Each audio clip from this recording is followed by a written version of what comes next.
Assalamualaikum warahmatullahi wabarakatuh. Perkenalkan, nama saya Mutia Nabila Deswita Lubis.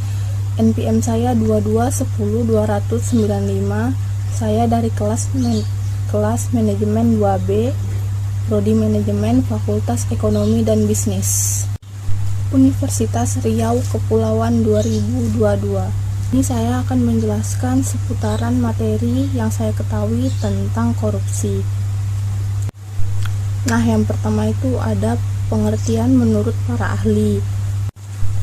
Yang pertama, menurut Asian Development Bank atau yang disingkat dengan ADB, korupsi ialah kegiatan yang melibatkan perilaku tidak pantas dan melibatkan hukum.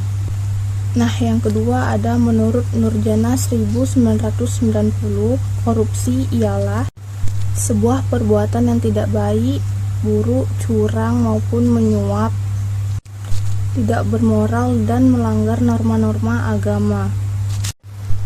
Nah, yang ketiga ada menurut Haryotomoko, korupsi ialah sebuah cara menggunakan sebuah campur tangan karena posisinya menyalahgunakan informasi, pengaruh, uang, atau kekayaan demi kepentingan keuntungan untuk dirinya sendiri.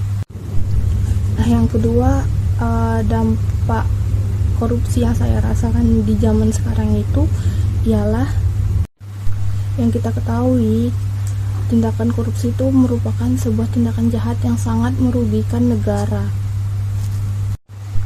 Jadi dampak korupsi itu sangat bisa membuat melambatnya ekonomi negara, menurunnya investasi, dan dampak korupsi di kehidupan sosial masyarakat ialah akan semakin menimbulkan sebuah kemiskinan yang besar. Yang ketiga nih, pengertian korupsi menurut saya sendiri, korupsi itu sebuah tindakan jahat dan juga yang menyalahgunakan posisinya atau jabatannya untuk mengambil sebuah keuntungan untuk dirinya sendiri. Dan korupsi juga merupakan sebuah tindakan yang jahat yang menyalahgunakan sebuah uang negara. Nah, yang keempat ada kebiasaan yang dilakukan di kehidupan sehari-hari tapi tanpa disadari itu sudah termasuk sebuah tindakan korupsi. Contohnya ialah salah satunya dengan kita mengambil barang yang bukan milik kita atau hak kita, yaitu berupa barang atau uang. Nah, kalau uang itu contohnya misalnya kita kan sering disuruh orang tua kita belanja ke warung. Nah, belanjanya itu masih ada sisa kembaliannya itu kita ambil tanpa kita mengasih lagi ke orang tua kita, tanpa kita sadari, itu adalah sebuah tindakan korupsi. Nah, yang terakhir nih teman-teman, ada caranya mengatasi tindakan korupsi. Menurut saya, cara mengatasi tindakan korupsi ialah dengan memulailah berlatih untuk berintegritas. Yang kedua, tingkatkan pengetahuan masyarakat tentang hukum.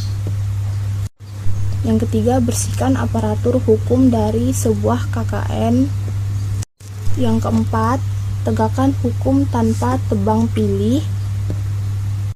Yang kelima, tingkatkan kesejahteraan pegawai negara. Yang keenam, hilangkan budaya menyuap dari masyarakat. Nah, yang terakhir nih dan yang paling terpenting, sosialisasi di lingkungan masyarakat atau dimanapun itu tetap dikedepankan atau digencarkan tentang sebuah anti korupsi. Oke, sekian materi yang saya ketahui tentang anti korupsi. Kurang lebihnya saya mohon maaf. Wassalamualaikum warahmatullahi wabarakatuh.